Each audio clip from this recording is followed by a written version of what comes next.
Mark Leslie is the author of more than 30 books and numerous anthologies. He has about 3 decades worth of experience in book selling and publishing, so he is truly a seasoned industry professional. Don't go away, we'll be right back with Mark Leslie's book, Lover's Moon.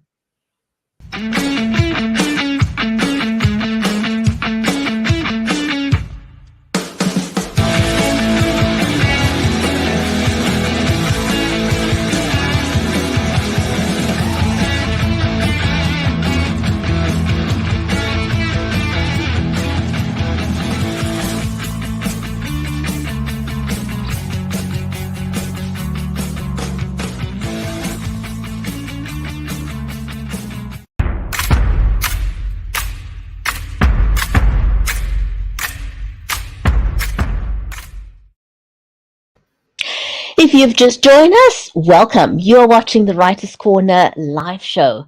If you follow us, you'll get notified when we go live, so don't overlook doing that. I'm your host, Bridgetti.Live from Cape Town in South Africa, and in today's show, we're going to be talking to the amazing professional Mark Leslie. He's got a wealth of information to share with us if you are looking to become an author. He's got 3 decades of experience behind him. Now, our show today is brought to you by StreamYard, Creative Edge, and Live Media. So, warm welcome. Whether you're watching us over on Amazon Live, on YouTube, on Twitter, on Twitch, on Amazon Live, a warm welcome, regardless of where you are watching. Feel free to comment. We are watching the comments, so please feel free to say hello. If you'd like us to give you a shout out on the show, we'd be happy to do that as well.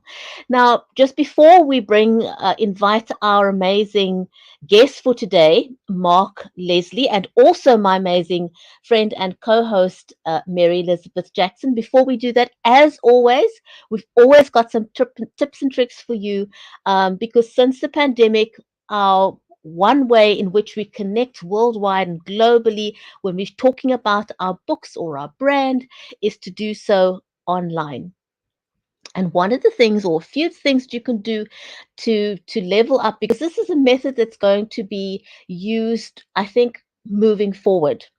And so what you want to do when you go live and you talk about your book, and I know if you're going live on Instagram or TikTok, for example, what you would normally do is hold your phone in portrait mode like that, which is 100% correct, because you'll be using the entire screen real estate if you hold your phone in portrait mode on TikTok or on Instagram. But here's a quick tip for you.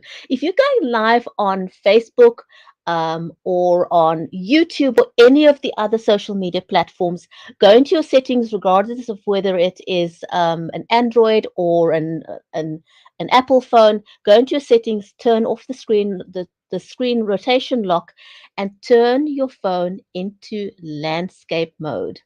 That'll get rid of those black lines. If you ever wondered what those black lines are on the sides, that'll get rid of the black lines. And now you can talk very comfortably, show your book, show your face, use your hands, be a little bit more animated. And if you're on the run, if you're in a hotel room or wherever you are and you forgot your tripod, and you can use any tripod because you do want to stabilize your phone. You don't want to make your audience seasick by having a phone that's not 100% stable. And you can take your pick. I mean, oh my goodness, there are tripods galore on the market. So really, you can take your pick when it comes to tripods. If you've forgotten your tripod, here's a quick hack. Take your phone, tape it to the window, use some sticky tape or sellotape or anything. And you know what? The best thing about that is you're going to have your phone 100% at the 90-degree angle, which is the correct angle, and you'll have front-facing light, which means that you won't disappear because you've got back-facing light. Front-facing light is your friend. If, however, you are going live on a laptop, for example, and you want to level up on that, get something like a lavalier microphone. There are tons of them. Take your pick. But that'll level up on your sound. And of course, if you've got background noise, you want to avoid background noise, take your pick. Again, this is my personal favorite just for fit, which is the Apple earbuds. The Shure ones are great. There's, again, tons of them, but that'll avoid background noise. So there's some quick tips for you. Now, let me introduce my amazing friend and co-host to you, Mary Elizabeth Jackson. She is an award-winning author herself. She's written numerous children's books. She's a ghostwriter. She's a disabilities advocate. Go and check out her latest release with Thornton Klein, Cheers from Heaven. She is an amazing author. So, Mary, welcome to the show. How are you today? I am well. It's so good to be here.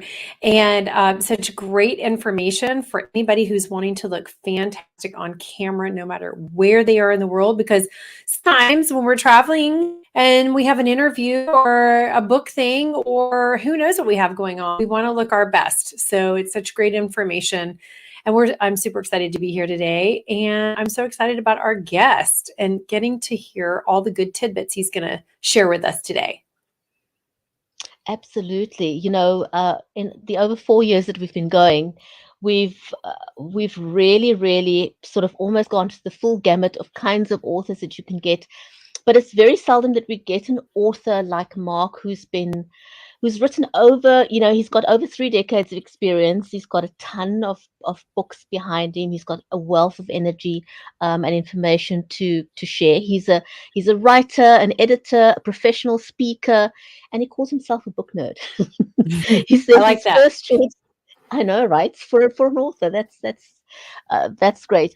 He says his first story appeared in print in 1992, and he's as we said, he has got about 30 books to his name, 30 plus books to his names.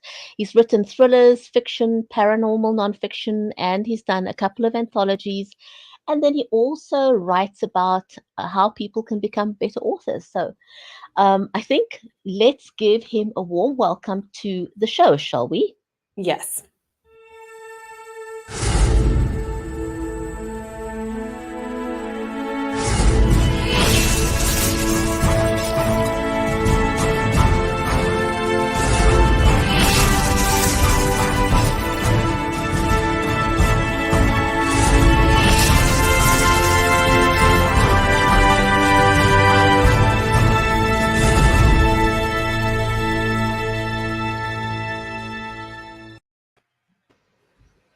Mark, it's fantastic having you on the show. Welcome. It's great to be here. Hi, Thank you buddy. so much. I was Yeah. in the green room scribbling down all that amazing advice you just offered for doing the live video. So I've already got a page of notes. I know, it's really good. We love some of the stuff that we use, and it's so important because you just never know where you're going to be, and so much has moved online. So, Yeah. all right, Bridgetti, let's dive right in because we have more questions that we want answers to than time, right?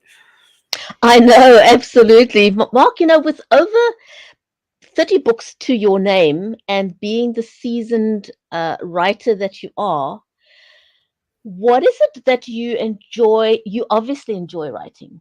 I think that goes without saying. So what is it about writing that thrills you, that you love it so much? What started your love affair with words and books?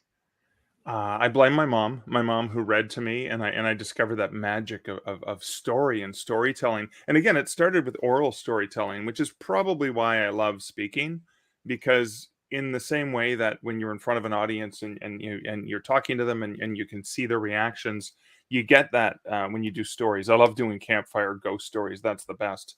But I think that's the thing I love about the writing life and the things I get to do as a writer are the storytelling, the imagination. Just this morning, I received a note from Facebook from somebody whose daughter had read one of my stories that had been published in a magazine years ago and was still talking about it, years later, and was asking, "Oh, is it available in a book format so I can buy it for her birthday?"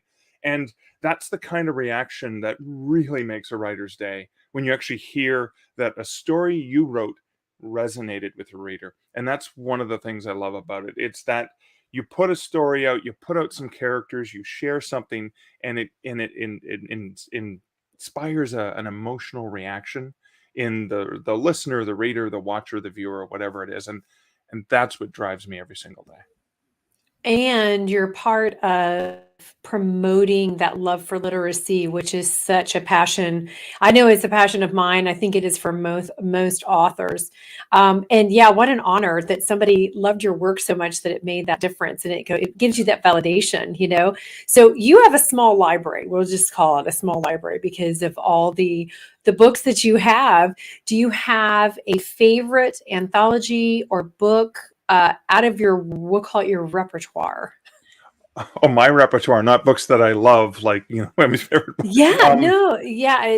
What is your favorite?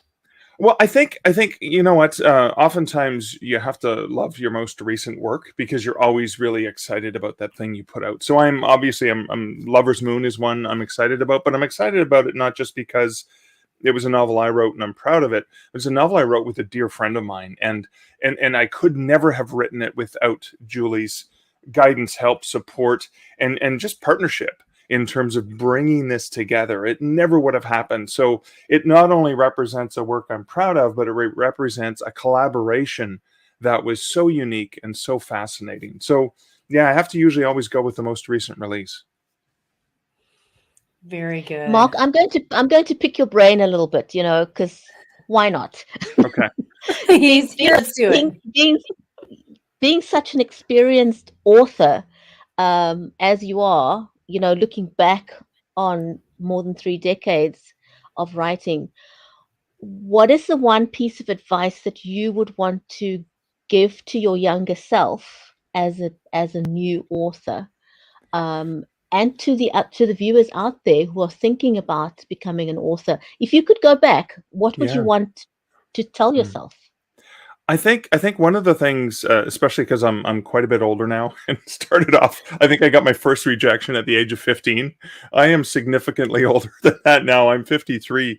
So I think one of the things I would tell myself or tell beginning writers is don't give up.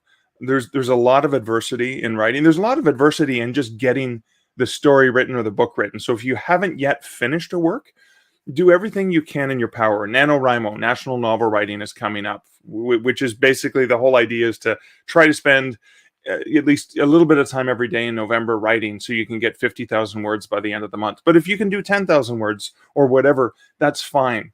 Get that first thing written, because that experience, it just gets easier every time you do it. The other thing is you're going to face adversity once you finish the story or book. What do I do with it? What publisher do I send it to? Should I self-publish it? All the work that's involved and entailed, regardless of which publishing path you choose. And it's not going to be easy. It's not going to be easy at all. There's going to be a lot of naysayers. There's going to be a lot of naysaying that you do to yourself. Imposter syndrome never goes away. Am I good enough to share this? Do not give up on yourself. If your dream and your passion is writing and you have a story that you want to share, or stories that you want to share, or experience you want to write down, or a memoir, do not give up on yourself. You need to continually be your biggest fan, and you need to push yourself forward even when things get hard, because having been in the industry for so long, I've seen the ups and downs and the highs and lows and the rejections after rejection after rejection after 1-star reviews, after all of the things where somebody reads something and does nothing but criticize it. Don't give up on yourself, because it's a long road and it's a long, high climb that may take a while, but oh my God, the view is absolutely spectacular, particularly when you wake up one day and you can actually hear from somebody who, you connected with. If your story can change one person's life, inspire them, make their day a little bit better, make them smile, make them feel a little bit scared, whatever it is, emotion you want to invoke in them, that's magic. Oh, yes. I We love that. gosh, I know we have energy, Mark, and your enthusiasm and passion. And absolutely, we have to be our biggest cheerleaders always, no matter what the world says. We have to still believe in ourselves. And you have to go in for the long haul, for sure. So now I'm going to ask you the who your favorite author is, and did they inspire you to be, with your writing, compel you to be the best writer you could be, or did you kind of come up with your own style on your own? Because I know some people, that's advice that's out there: go read your favorite author, kind of mimic what they're doing. You want to hang out with the people who you want to be like. So Wow, great question. I think I have to list a number of writers who have positively influenced me in so many different ways. So, Stephen King, for one, and it was not his horror, it was the short story The Body, which Stand By Me was based on. That was the first thing that really captured my imagination, that coming of age tale. It's authors like John Irving, it's authors like Canadian horror author Sean Costello, it's authors like Canadian science fiction writer Robert J. Sawyer, it's mystery thriller writers like Michael Connelly. When I think about those, tend to be the authors that I think of, all of the ways that their writing has influenced me and shaped me in so many different ways and inspired me. So, and that's just the tip of the iceberg of the dozens of other writers who have positively influenced me. Almost every single book I pick up, I'm going to learn something new. I'm going to learn either a nuance of how to set up a scene, character development, different aspects. So it's really difficult for this book nerd who just, and I read voraciously and I read across different genres, but it's really, really difficult me to pinpoint only one author who influences me, because I honestly think that every single book that I pick up, every single word that I read from other authors is going to inform, entertain, and inspire me, and teach me something about writing and about storytelling that's going to just make me a little bit of a better writer every single time I sit down and put pen to paper. Wow, that is just amazing.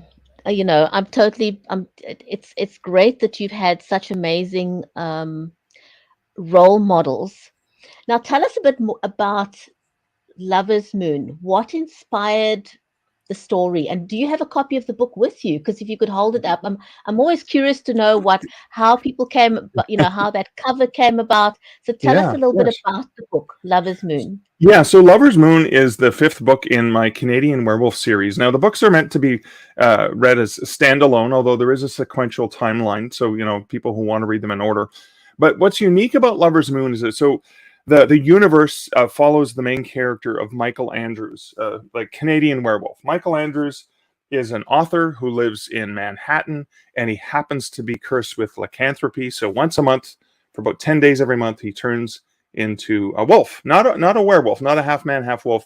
He actually turns into a 6-foot long gray wolf. And he wakes up the next morning with no memory of what he was doing when he was running around on all fours and howling at the moon. And so the whole series came about because I tried to imagine, what would it be like having to live with that side effect, waking up with no knowledge of what you did the night before, completely naked. How do you get home? And so the whole series, it started off with a Canadian werewolf in New York, is a little humorous in terms of following the misadventures of how Michael tries to get home after waking up naked in Battery Park with a bullet hole in his leg and the taste of blood in his mouth, going, what the heck did I do last night? So this follows, the series follows Michael. It's got some humor in it. It's paranormal, urban fantasy adventure. He's a bit of a superhero because as a human, he has side effects. He has enhanced senses, to smell, taste, sound. And he also has a little bit of superhuman strength. And so he uses his powers. Like myself, Michael grew up a huge fan of the Spider-Man comics. And so with great power comes great responsibility. He uses his powers to help other people. And that often gets him into some trouble. And so Gail is his best friend. And in the first book, she comes back into his life after about 5 or 6 years. And he identifies her as like this ex-girlfriend who broke up with him and dumped him because he kept having to lie to her. He never told her about the werewolf thing, and he was disappearing for 10 days every month. And she thought he was cheating on her. So they broke off. But she comes back into his life 6 years later and says, Andrews, I know you're a wolf. I need your help. My fiance's missing, and I know you can track him, because she figured out what his deal was. And so they're friends in the series. Michael's still madly in love with her, but they don't have a relationship. So there's this tension throughout the series. But what happened was my readers really wanted to know, well, Michael and Gail were both in love. They were a couple for a while. I want to hear that story. I want to read that story.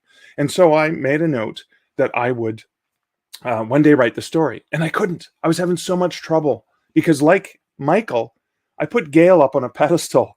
I worship the ground that she walked on. And so I couldn't properly write Gail's perspective. I went and picked up books. Gwen Hades has a great book called Romancing the Beat. And I read that and I went through the charts and the graphs and I tried to, beat out the story. And I normally don't outline. And I was having trouble. I even, started Gail's chapter, but it was just not right. So my dear friend, Julie Strauss, who is familiar with the series, and I've worked with as an editor too, she is a phenomenal humorous romance writer. I just love her novels. They're absolutely fantastic. And so I pleaded and begged with Julie, do you think you could write Gail's point of view? Because I needed it to be an actual romance story, unlike the rest of the novels, which may have love as a subplot. And Julie and I had several meetings. We mapped it all out. And it was actually March of 2022 that she sent this beautiful diagram of the month of March. And I was going to write the epilogue, or the prologue, I should say. And then she wrote chapter 1, then I wrote chapter 2, et cetera, et cetera, et cetera. And that's how the writing came together. And oh my God, what a wild ride that was for both of us. That's so cool. I love it. And it's I love your passion about it. And we would love for you to read, if you would do us the honor reading from this book so we can hear more about it. So a bit of the backstory. So Michael is a writer. He's a successful mystery writer, and he's in the process of wanting to write a mystery about the Necronomicon, an occult book that involves a murder related to a sort of really expensive copy of it.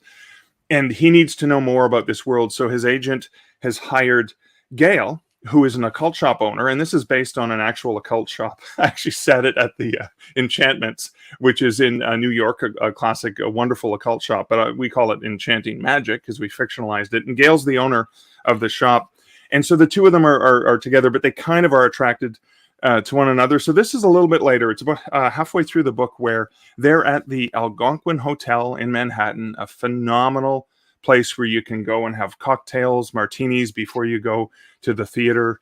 And the Algonquin Hotel is where Michael lives. It's got a literary history. This is Dorothy Parker and the round table there and the humorists that used to hang out there. So Michael just loves hanging out in the ambiance. So this is the two of them, and they're having a discussion about the Necronomicon. And it's disturbing some of the higher end clientele that are there. So the two of them are there on sort of and again, they're not wanting to call it a date because it's a business relationship. So there's this tension between the two of them. So this is just that scene. So, this grumpy couple at the next table turns and just kind of is upset with them and is grumpy. So they're laughing together, and Gail says, "They look like they were born to be offended." "Should I go to apologize to them?" I asked. "You can take the boy out of Canada, but you can't take the Canada out of the boy," she laughed. "Now, leave Statler and Waldorf to stew in their misery. I'm glad they buzzed off." Oh, also, there's Gail's shop had a bee infestation, so they had been talking about bees as well, and that's where these puns come into play. I let out another burst of laughter when she used the names of the two cantankerous old men who consistently jeered at and heckled the performances of the Muppet Show from their balcony seats. "You really need to beehive yourself," I said. "Wasp on earth are you talking about? I'm sitting here minding my own beeswax." We were laughing uncontrollably at the stupidest of jokes and a string of puns that had gone on far too long, a long time ago. But the release of the tension felt incredible. If we hadn't been laughing, I think my head might have exploded. "Okay," I finally said out of breath. "Enough with the bee talk. I think we've combed through all of the sweetest puns by this point." She didn't laugh at that. I didn't even get an eye roll. "No more bee talk," she agreed. Then a mischievous grin came over her face. "Why don't we talk about the birds and the bees?" "Mrs. Robinson, you're trying to seduce me, aren't you?" Gail grinned at that reference to the Dustin Hoffman movie. "Cuckoo, cuckoo," she said. "I may have been trying to do just that exactly." Her phone vibrated on the table beside her martini. She looked at it, then looked at me. "That's Isabeau, isn't it?" I asked. "Yeah, she's checking in to make sure I sleep alone tonight." "She's a good friend. She's looking out for you." "Yes, she is." She picked up her phone without looking at it and stood up, slipping it into the back pocket of her jeans.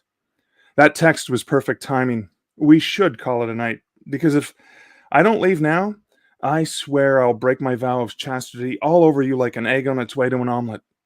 And then I'd have to answer to Isabeau. And I'd have to worry of her coming after my private parts with a rusty spoon, I joked, mimicking the defensive gesture of covering my crotch with my hands. I stood up. We faced one another. I was reminded of standing so close to her earlier this afternoon and how intense it had felt. Not to mention how hard it had been to pull myself away. I really enjoy our time together, Gail. Me too, she said. Have a good night, I said, leaning in to give her a hug. She moved into my arms for a warm embrace. I swear I felt intense tingling at every point of contact between us. There were hundreds of nerve endings across my body, tearing around and screaming good vibrations. The hug lasted a full beat, then another. I wasn't willing to let her go just yet, and I squeezed a little harder. Breathing in the combination of the sandalwood and vanilla scent of her hair this close hypnotized me. Feeling her against me was even better than I had imagined. And I had imagined it a hell of a lot in the past several days. She didn't let go either. Her own arms tightened a bit more. Another beat passed. This is nice, I said. It is. See? A nice hug.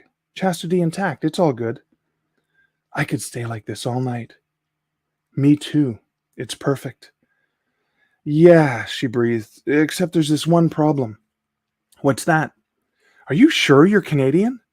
Why? Because I didn't think Canadians carried guns. What? I started to pull back from her, confused. She let out a giggle and reached down with one hand on the back of my butt and pulled me back in tight against her so my hardness pressed against her thigh. Oh, I said, yeah, that. I'm always happy to see you. Ecstatic even. Oh, don't worry, I can tell. But you know what would make me happy? Perhaps even more ecstatic? Tell me, I whispered into her ear, a little more forcefully than I had intended. She pulled her head back and looked up in my eyes, her breath hot on the top of my throat. If I could stop wondering what it would feel like to kiss you. Oh So, a my little bit of romance goodness. there Oh for you. my goodness. Oh my goodness. Do you do audiobooks? Well, Julie and I read the audiobook, and in Good. the audiobook version of this, she does Gail's voice, and she does it way better, obviously, than I do. Wow, that was great. Wow, that really pulled us in. Yeah. Yeah, no That's the pun whole idea. intended. Will he No kiss pun her? intended. Will he kiss her? I know, right? She grabbed his butt and pulled him in. Yeah, it's I great. cleaned it up And for you your know, audience, by the way. okay. Well, and you know what I love? I love the back and forth banter that is something that would actually happen between two people. So it's so realistic. That's what I love about it too. Thank you. Yeah. The whole Yeah, it was a bee lot of fun to thing, write. yeah, that was so cute.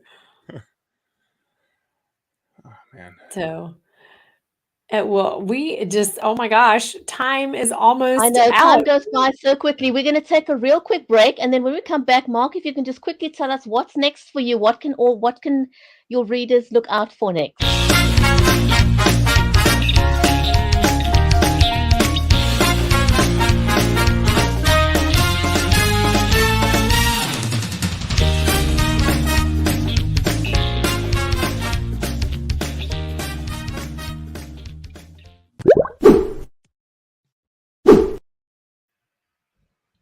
So what's next for you, Mark? Oh, actually, for anyone who's familiar with the movie Planes, Trains, and Automobiles, this is the book John Candy was holding in the New York airport when Steve Martin's character first met him. Now, John Candy is a Canadian actor. This was described in the script as a pornographic novel called The Canadian Mounted. It's obviously a cheeky reference to Candy being Canadian. And coming for the 35th anniversary of the movie, which is this Thanksgiving in America, is that book, but it's a trivia book. It's called The Canadian Mounted, and it's trivia all about, I think, one of my favoriteest movies ever. Awesome. Yeah, I'll have to go watch it now. It's been a long time since I've seen it. It's a Thanksgiving tradition. Absolutely. Gosh, it was so amazing to have you on today. Thank you. It absolutely was. Mark, thank you so much, and a huge big shout out And thank you to our live audience who've joined us today. And also a shout out to anyone who's watching this show on the rerun. So thank you so much. And we look forward to having you back again soon, because we'd love to have you back for your next book. Thanks, everyone. Stay well, and we'll see you back on the next episode of the Writer's Corner live show.